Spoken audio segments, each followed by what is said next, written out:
ஒரு கிராமத்தில் ஒரு திருடன் இருந்தான். ஆனா அவன் ரொம்பவே முட்டாள். ஒரு நாள் அவன் ஒரு வீட்டுக்கு திருடப் போனான். அவன் வீட்டுக்குள்ளே போய் அங்கே இருந்த பீரோவை திறந்தான். அதுக்குள்ள ஒரு காகிதம் இருந்தது. அதில் எழுதியிருந்தது, பணம் எதுவும் இல்லை, பின்னால இருக்கிற பெட்டியை திற. திருடன் சந்தோஷமா அந்த பெட்டியை ஓடித் திறந்தான்.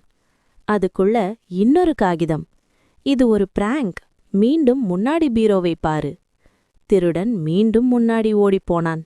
இப்படி 2-3 தடவை அவனை ஓட வச்சாங்க. கடைசியில் ஒரு காகிதத்தில் எழுதியிருந்தது, இவ்வளவு நேரம் நீ ஓடிக்கிட்டு இருந்தது சிசிடிவில ஃபுல் ரெக்கார்ட் ஆயிடுச்சு, போலீஸ் வந்துட்டாங்க. அந்த நேரத்துல தான் வீட்டு ஓனர் லைட் போட்டான்.